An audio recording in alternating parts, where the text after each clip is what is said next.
A marriage or a relationship is a two-way street, and both parties have to make an effort in order to make this relationship work. And the problem is when one partner checks out or stops trying, that's game over. So today specifically what we're going to look at is from the man's perspective, from the man's responsibility perspective, and 3 critical mistakes he must avoid.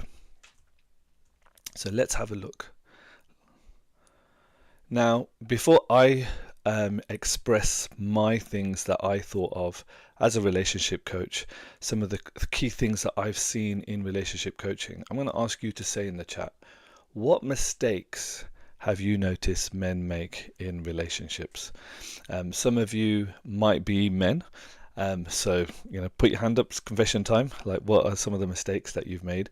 Some of you may be the wives who've experienced what has happened from the other person and what made you mad. So maybe if you can write in the chat and let us know, that would be really useful for everybody who reads, actually, because I'm going to share 3 things, but of course there are so many things we could talk about. I'm just going to focus on 3 today. So here is the first one. I'm going to talk about the hard truth that men need to hear. So today I'm going to kind of put aside, respectfully, political correctness, and I want to say things as they are. Sometimes things need to be said. Things need to be said in a tough way in order for that person to actually wake up. And sometimes we need to hear these things like a slap in the face to wake us out of the illusion that we might be in. So bear with me. The second thing I wanted to talk about is the 3 critical mistakes. So the mistakes themselves. And as we go along, I'll also talk about steps to counteract those mistakes. What can you do instead? So the first thing I wanted to say is this tough guy persona that men seem to portray. And for many people, for many men actually who get into relationships, I'll say it's time to man up. Now, manning up, having a tough guy persona is not about being low or actually being tougher. It's about taking responsibility in that relationship. So it means stop running away from emotional issues. Stop hiding in your room, in your video games, your laptop, sleep, saying that you're too busy. And we need to stop pretending that things are okay when they are actually not. And it is understandable. There is a reason why men, why me included, we tend to hide away in our room or hide away or absorb ourselves in whatever project or mission we are using to distract ourselves. And one reason for that is when we get stressed as men, we go to what's called the nothing box. And this is the box where it's like practically there's nothing in it. We just vegetate. We just space out. It's like in the caveman times, it was called fire gazing. The caveman, he would after the hunt, he would just look into the fire, and he would just gaze at the fire. Nothing. The fire's just dancing away, and that would be his way of de-stressing from the intense day. So here what we're talking about is when a man goes to that nothing box and stays in that nothing box without actually taking responsibility for the relationship. And that's where the problem happens, because you can't just keep avoiding whatever it is you're avoiding, whether it's your own emotions, whether it is a conflict with your partner, whether it is a conflict with the family, the extended family, whatever that conflict with the kids, whatever that is, we cannot keep pretending that everything is fine and just hoping that that problem is going to disappear. So the tough guy means being tough on ourselves. The tough guy means taking responsibility for the relationship, for your partner, for the marriage. And that's powerful. That's the difference. And I'll tell the story maybe a little later. I used to be an avoidant type. I used to just try and brush everything under the carpet. And now the crazy thing is, like, having faced my demons, I'm a therapist myself. I'm a relationship coach myself now. And I see this pattern over and over again with so many other men. So one of the reasons for this session today is to address that. To help men actually take up the position of leadership in their family. Now, just to mention briefly, I've mentioned this in previous weekly wisdoms, that every relationship, excuse me, every relationship has two cups. So we want to pour into the positive cup as much as possible and keep the negative one as low as possible. So one of the reasons why I'm talking about the 3 critical mistakes is to obviously avoid putting into the negative cup with our partner. And what I mean by putting into the negative cup is things like avoiding her, dismissing her, ignoring her, telling her, her emotions are too much, and then after all of that, then demanding so much from her. So this, when this happens, when her emotional cup, if we keep putting into her emotional cup, negative emotional cup, then what's going to happen is all of a sudden she's going to get tired, she's going to start disconnecting, and then she checks out. And it's often when she checks out, that's when the male partner starts to get a bit scared, like, oh my god, she's not reciprocating with me how she used to. Oh my god, what do I do now? And by that time, it's often too late. This is often the time where couples come to me, and I'm like, I wish you'd come to me earlier. So let's address this before it gets to that stage. That's the point. Now, a lot of men think that being a man is about looking good, earning money, being the tough guy. But actually, in a relationship, leadership, actually taking leadership doesn't mean controlling her. It doesn't mean you don't have any weaknesses. It means allowing yourself to be vulnerable. It means taking responsibility for your own emotions. Leadership starts with self-leadership. So being able to do that. A wife, wants a partner, not another kid in the house. So you can see in this picture here. So although it's like a tough man who sat there, actually deep down, he still feels like a teenager. And so the first mistake, the first critical thing we need to avoid is stop being a boy and become a man. So kind of face those demons, face the emotions from the past if necessary, face your trauma, heal your trauma, do whatever it is you need to do in order to be the man for your partner and for your family. So often some of the symptoms of, should we say, being a boy rather than being a man is the person avoids hard conversations. And then they act like everything is okay. So the wife does have a issue. He says, I don't want to talk about it. And they sleep on it, get up next day, and then he acts as if everything is great. And she's like suffering inside. She's like on fire inside because she hasn't had a chance to speak about it. But he tries to avoid those conversations, escaping into gaming, sleeping, working, being on the phone, being at the gym, etc. Like that. So this is not being a man. As I said, escape into gaming. I've had one ex-wife who's come to me, and her ex-partner, was a mummy's boy. And even on big decisions like where they should live, on finances, what new car he wants to drive, all of these things he was discussing with his parents, and especially his mom.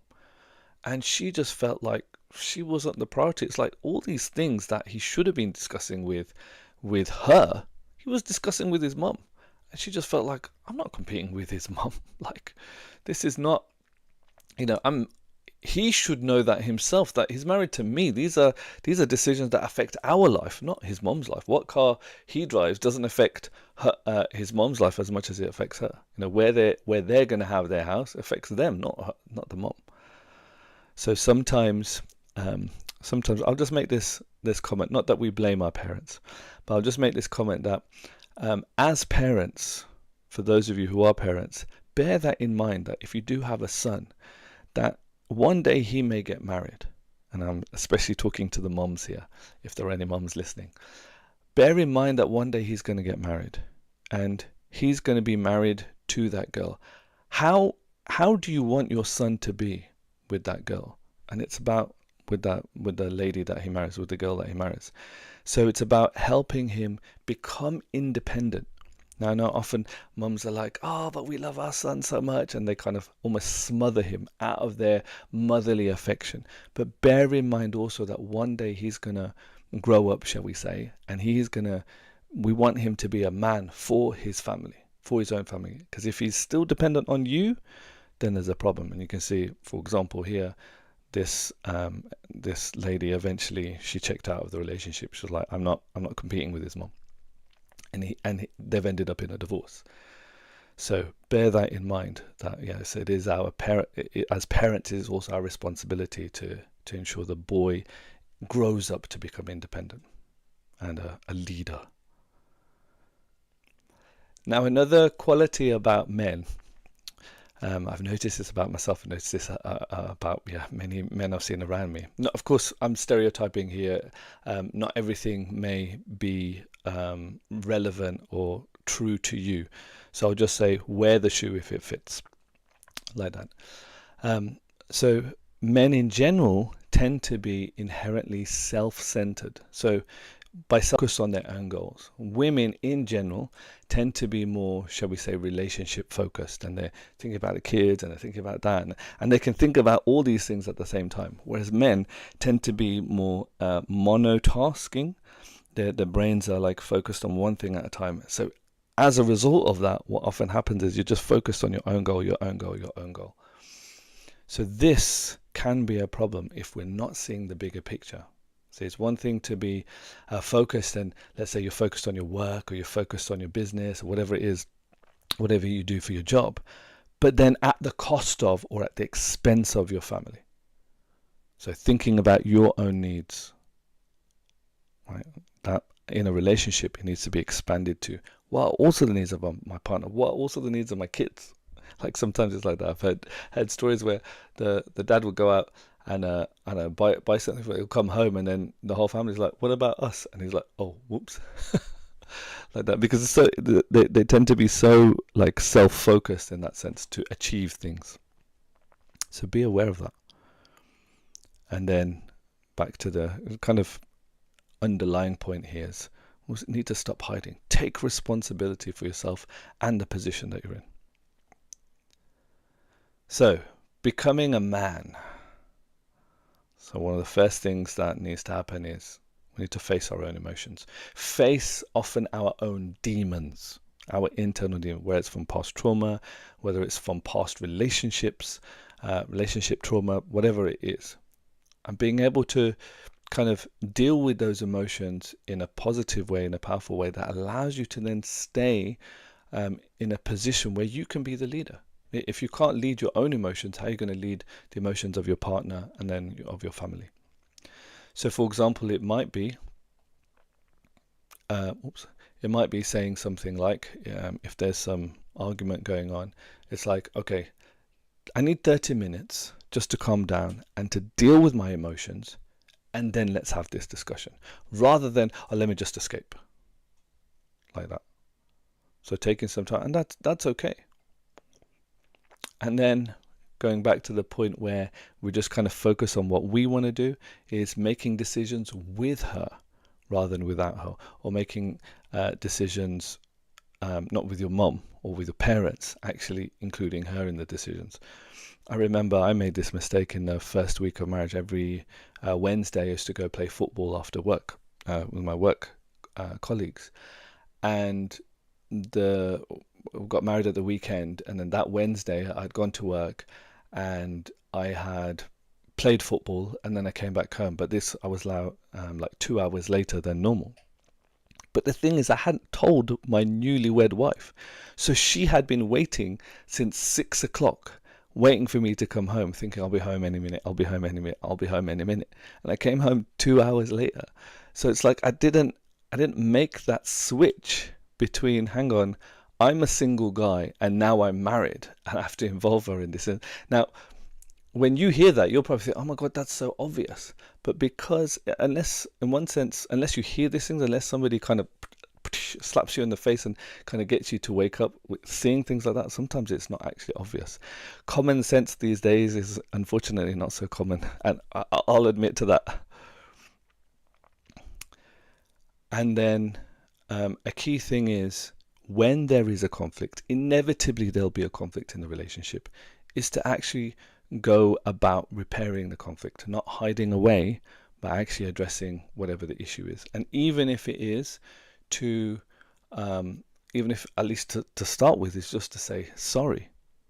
To say sorry about how I spoke to you. I love you, I care about you, I'm here, I want to listen to what you have to say, let's work through this. Even if you're just starting that. Now, you may not come to a resolution, but at least your partner will feel as if you are making an effort. At least that bit is there, compared to let's just brush it all under the carpet. And then a key thing to come out of this kind of only looking at things from our own perspective is to now start to see things from her perspective. Pretend as if you're in her shoes. What do you see? What do you see about the situation? If you were the one living with you as the husband, how would you feel about that? You know, look around your room, look around some of the things that you do.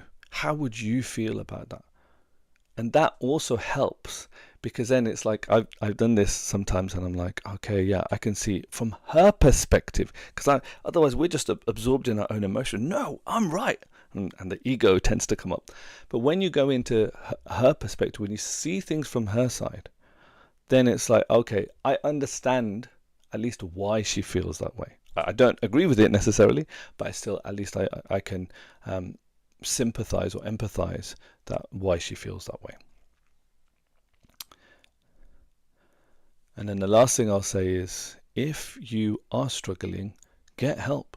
That's what I did. I remember struggling a lot in the very first year of my marriage. I couldn't deal with my own emotions. Half the time I didn't even know what was going on. Half the time I can't even label what emotion I'm feeling in some argument, and therefore I just avoid until I got therapy.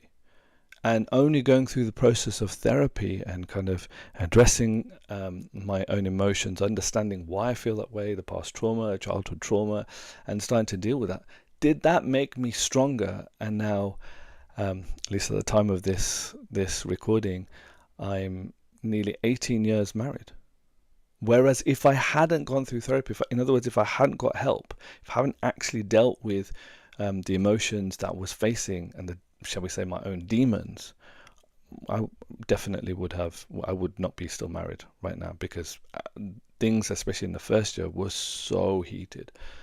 So yeah, we went through a lot, and I'll say this publicly, I'm really grateful to my wife for being patient with me while I was going through therapy and getting the help that I needed to dissolve those past hurts.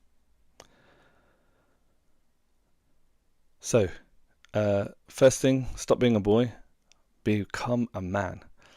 As some of you may know, Russell Peters, he does this comedy sketch, and he does an imitation of a Chinese voice, and it's like, be a man, like this. So we want to stop being a boy and be a man. So that's number one. Number two is, treat her like a lady, not a man. There's an expression, we see the world how we are. We see the world how we are. So as a man, as a guy, sometimes the way in which we communicate with our wife, our partner, our female partner, is as if she's another guy. And then how we relate as from guy to guy is different from how we need to relate. So we need to remember, she's a lady, it means we have to speak their language. So let me briefly talk to you about languages and why we communicate. So men generally talk to share info. So when they talk to each other, it's like this happened, that happened. They talk about football, they talk about this, that, and the other. And sometimes they also express things, they express problems to get that problem resolved, to get that problem solved. They want a solution to that. You know, I was thinking about this stock, buying this stock or this share, or was thinking about buying this property. What are your thoughts? And then you're getting advice like that. So they talk to share information mainly and to solve problems. Now women are different, are slightly different. Women talk to share info some of the time, yes. Some of the times though, she talks to feel her emotions. By talking about it, she's getting to express her emotions. So not only is she feeling it, but now expressing it to somebody else. Sometimes she's talking about emotions and she's going round and round and round and round in circles because she's actually figuring out what she's feeling. She doesn't actually know at the time she's talking. And some men, I remember almost being a relationship coach even when I was at university. Some of the male friends that I had at university, the students, they would sometimes say to me, Nij, why are women so emotional? I can't. I'm like, I'd always say to them, that's why you love them. When they're soft with you, when they're, sharing their, like, the emotions that you're getting are so nice and sweet and lovey-dovey and cushy, that time you don't complain. So now that she's angry or whatever other emotion it is, you deal with that as well. It's women are women. That's why you love them. Otherwise you'd be dating a man. You're not dating a man, you're dating a woman, because she's emotional, because she has those qualities. So as part of that, because women's brains are generally more logical, and also the connection between the two brains allows them to be much more multitasking. There's a lot of emotions going around in the brain, and that's generally why you'll see it, as you see here. And also they talk to feel connected to. So in other words, 4 out of these 5 are about emotions. Only 1 of these is about information. See, because her brain, the female brain is generally much more wired for emotions. There's things going from the left side of the brain to the right side. It's like this. It's like a ball of energy, like this with emotions. There's a pastor, like a relationship pastor. It's called Mark Grunger, and he does this tale of 2 brains. It's brilliant. And then he talks about how a woman's a female brain is like just full of emotion. They make this sound like this. I was like, yeah, that sounds about right. So 4 out of 5 of the reasons, shall we say, are to express emotion. It's all about emotions. So when we say remember to treat her like a lady, that's what a man has to remember. He's not talking to another man, he's talking to somebody whose main purpose for speaking is about emotions. So here's the clash. She expresses some problems, and generally to do with her emotions. Now, she's talking about her emotions, but the man, the partner, sees it as a problem.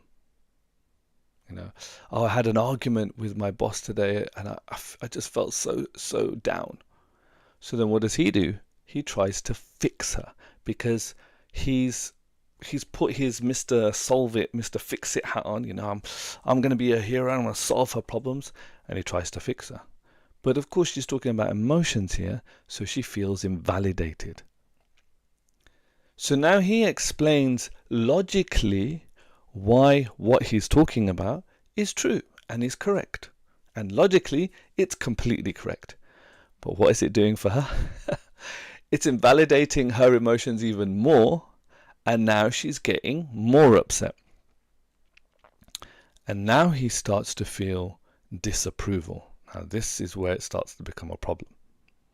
Because here's the crazy thing here. In one sense, he's trying to give her love. In one sense. But he's not talking her language. So for his way of giving love is, I will give her my bestest solution. And so what does he do? Gives her, she's talking about her emotions. He gives the best, like it's crafted, like bang, with this solution, she's sorted. She'll stop being upset. But what's happening? She's getting more upset, and she's getting more upset. And in fact, and at one point she might even say, you're not listening. You're not listening to me.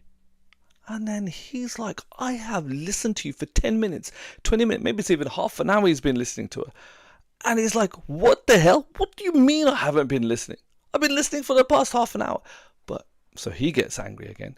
Actually, has he been listening? Yes, he's been listening. But she doesn't feel as if he's been listening because he invalidated her emotions. So what they're both doing is simply adding to both negative cups in this. And I see this all of the time. I used to see this with my parents.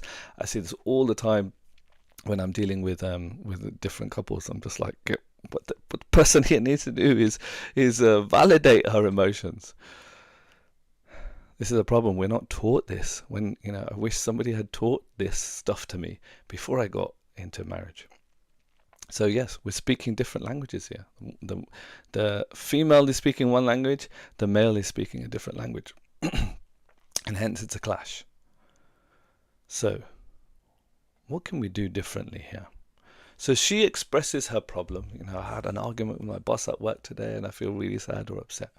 So the first thing is, this is a real powerful tool if you can switch this on. Now, again, confession time, I'll put my hand up. I'm a relationship coach. I know this stuff inside out. But sometimes, because the man's brain is wired so much for solving problems, sometimes even as a relationship coach, my wife will be expressing some emotional problem, and I'll start solving her problem. I'll start giving her solutions.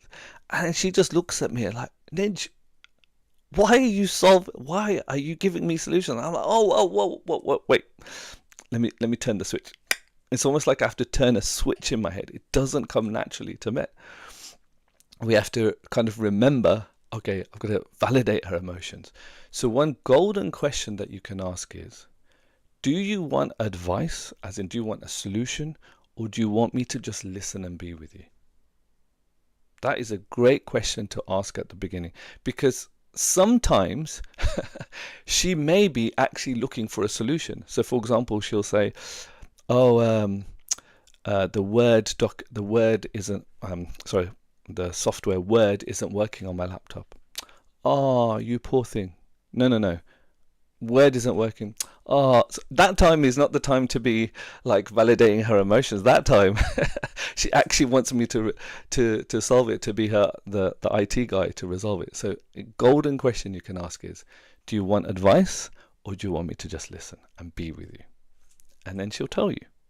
That's a great question to start, because then she'll also feel validated. And then she gets to express. And when she expresses, you listen. And the way that you listen isn't just blank face. If you notice two women talking, how do they talk? Even if one woman is talking, you'll notice the other one, no way, whoa, like that. So obviously, I wouldn't suggest exaggerating it like that, like what I just did. Be sincere. So show that you're listening. Okay, oh no. Like that. So from time to time, according to what she's saying, showing that you're listening, you will then react, these small kind of grunts of acknowledgement. So he listens. She starts to feel validated. And if he's really good, if you're really good, what you can do is even acknowledge. So once you've spoken a few things, you can even just say, okay, so I see. So after you had that conversation with your boss, you felt really sad because X, Y, Z. And she's like, yes, I really felt like that. It's like, he understood me. He understood me. Because you reflected back what she said, she feels loved. She feels totally validated. It's not just that, ha, ha, yeah, oh no. By reflecting back, she totally feels what she felt was valid. And therefore that makes her feel loved. And of course, her reaction, she lights up, so he feels good. And often she may come and give you a hug or a cuddle, because that's the kind of like, that's what she needs at that time, feeling so emotional. And that's, my friends, how you become her hero. By speaking her language. See, men in general, the husbands, want to feel like they're the knight in shining armor for their damsel in distress. So they give solutions. But actually, that's not what she needs at that time. When there's a damsel in distress, actually what she needs first is validation. And then you can solve the problem later. Then later you can talk about, okay, maybe you need to look for a new job. Maybe you need to look for a different manager, go to a different team. And you give solutions later. But deal with her emotions first. Validate her emotions first. So that's number 2. And number 3 is pay attention and be present. Stop being on your phone all the time. So when a female is talking, especially on an emotional level, there are certain body language that'll be there. There'll be certain tone of voice that'll be there. The classic one that is all over social media, and I'm sure you've seen it already, is when you ask a woman, how are you? And she says, I'm fine. So a man's brain is logical. So when he hears the words, I'm fine, if he's not paying attention, if he just takes things literally. So when he hears I'm fine, he's like, oh, okay, she's fine. But then if he looked at her facial expression, her body language, if you listen to the tone of the voice, she's totally opposite to I'm fine. I remember this happened to me in the first week of my marriage, when I came back home and she was sat on the sofa. I walked in, I could tell like she was, she had her head in her hands or something. And I said, are you okay? She said, I'm fine. I was like, instinctively I knew, luckily. I picked up on that. I was like, oh, right, it's not fine. Okay, do you want to talk about it? She said, no, leave me alone. Like that. So I started walking out of the room, because when a guy is stressed, what does he do? He goes to his nothing box. He goes to his man cave. He does his fire gazing. That's how he deals with the stress. In other words, he deals with it by himself. But when a woman is stressed, she wants to talk about it. So although she was saying, no, leave me alone, what she was actually saying is, can you be here for me? The tone of it wasn't, I didn't pick up on, I just took her words literally without realizing that the I'm fine bit I got, but the leave me alone, that bit I didn't get. She was being what we call in Punjabi language is russi. She was angry, but she was doing it almost playfully, like that, and I didn't pick up on that. So when I started to walk out of the room, she was like, where are you going? I'm like, you just told me to leave the room. You just told me you don't want me there. She's like, get back here. I do need you here. I need to talk about it. So that was one of my first lessons in not paying attention. So yes, I've learnt from that. When she says things like, can I tell you something? That doesn't seem very significant. So I don't know, a man is doing something, I don't know, he's paying some bills on the online or something, and she comes in and she's like, oh, can I tell you something? That actually means I want your full attention. It's not a half-hearted thing. Can I tell you something? For her, it's important. So what that requires is stop whatever you're doing, turn around, whatever it is, pay attention to what she's saying, let her say it. Maybe it's some joke, maybe it's something she wants to share, whatever it is.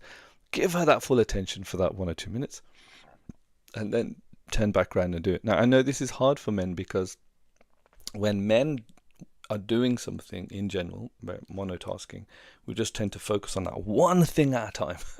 We don't like to be disturbed.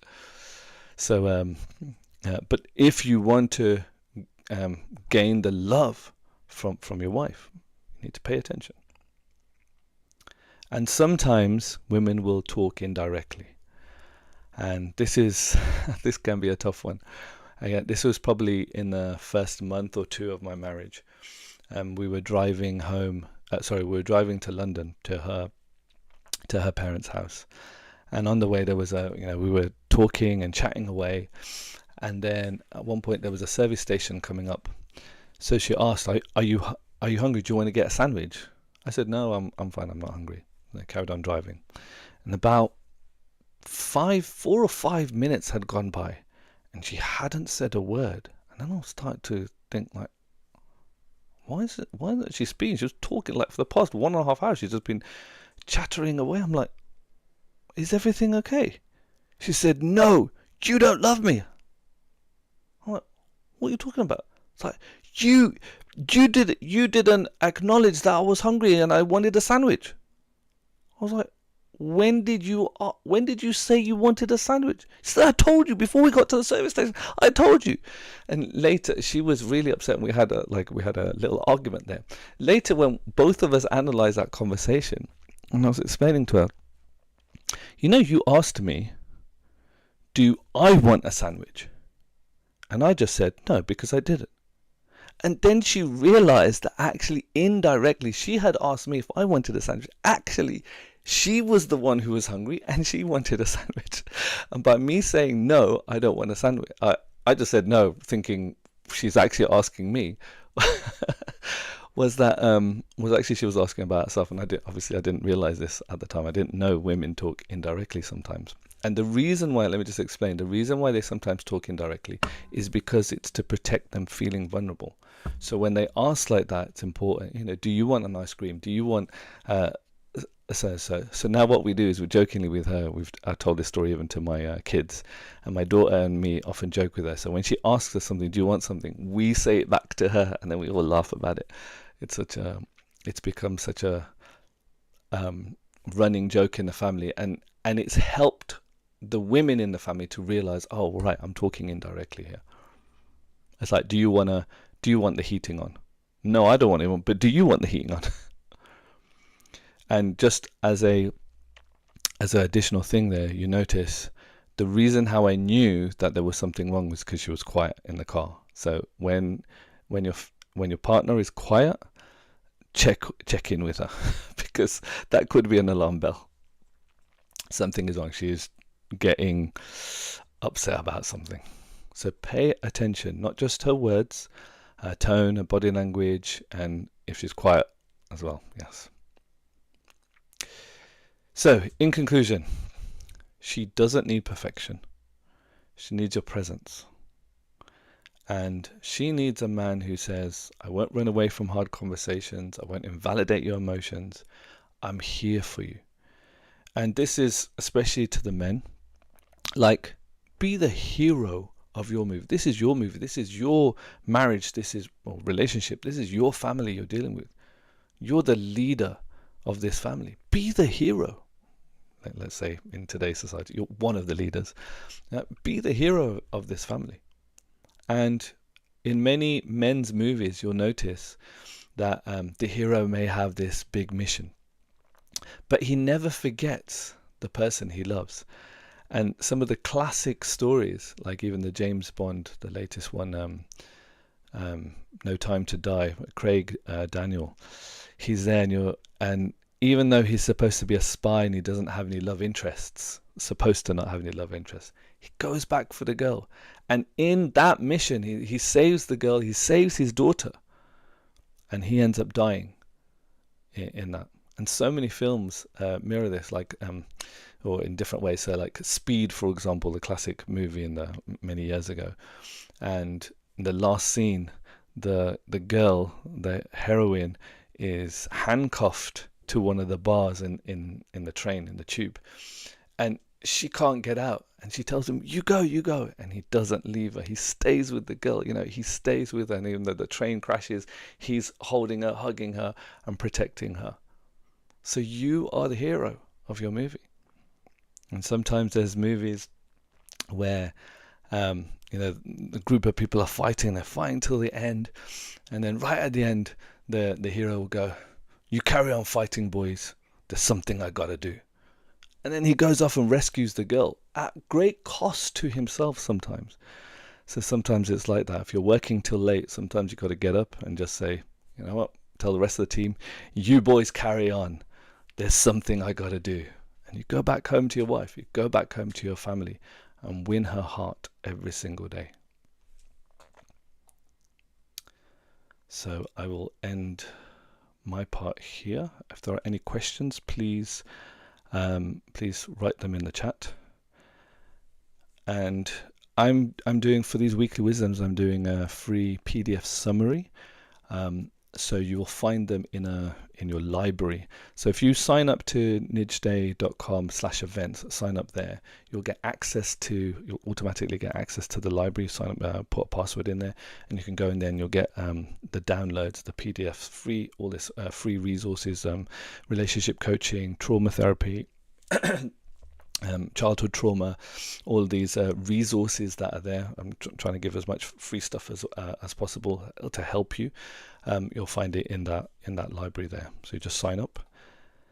And then if anybody feels their relationship is in a difficult situation, maybe, or if there's a guy here who feels, yes, I've hit this situation, I need to reach out. I've heard Nij's story.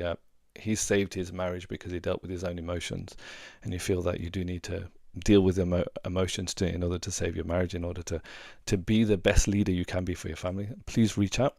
You can reach out at www.nijdey.com/contact, and you just either WhatsApp me or email me, and I'll share all the prices and everything like that. We start off with a free initial consultation. Just I'll understand what the issue is, and then we'll go through all the details there, the roadmap and everything. And then I also have a online course, a few online courses, but this one in particular, Heartbreak to Heartfelt. This helps you to reset with yourself. It helps you to kind of develop a strong relationship with yourself. So we spoke again about self-leadership here. If you don't have a good relationship with yourself, it is going to be mirrored. The external relationships will mirror that. I will say the relationships you have with others is a reflection of the relationship with yourself.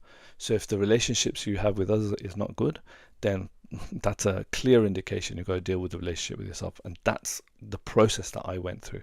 So this online course is almost like a lot of the reflections. It's not even somebody taught me these things. It's through a lot of reflections. Having gone through all the pain, I then kind of looked back at the journey, and this is taking you through that journey for you. So helping you to develop your strong relationship with yourself, which then flows out, it then radiates out to all the other relationships. So start with that. Okay, are there any questions? And I'll leave this slide up. I hope you found this useful. If you did, then please give this video a like, and if you haven't already, subscribe, because we do this every week. You'll get the notifications.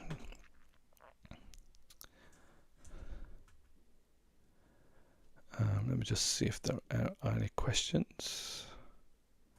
And yes, please share the video with others if you feel they need it.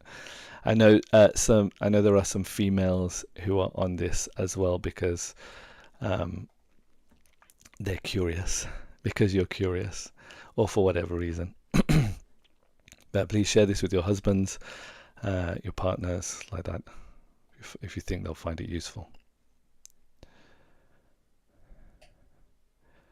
Yes, avoidance is a killer.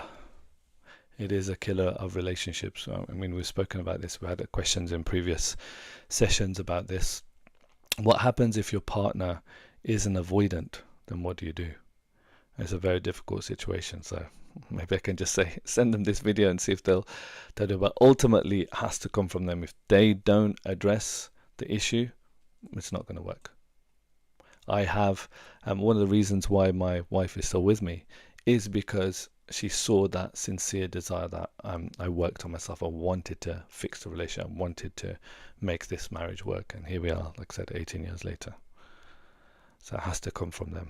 And if it doesn't, then yes, it often, unfortunately, leads to a breakup.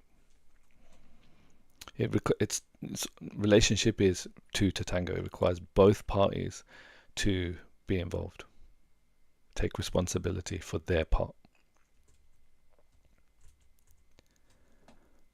Okay, so if there are no questions, then I just want to say thank you for watching. Thank you for your kind attention. And yes, we'll see you in the next one. And we are going to be talking about three, I don't want to say mistakes, but it's kind of like the opposite of what we did today. So 3 things that women can do to improve their relationship with their partner. And one of the things I'll be talking about is how to motivate your man. So definitely come to that. Come to that. Yeah, I'll be giving you some real secrets. I'm sure you'll find it useful.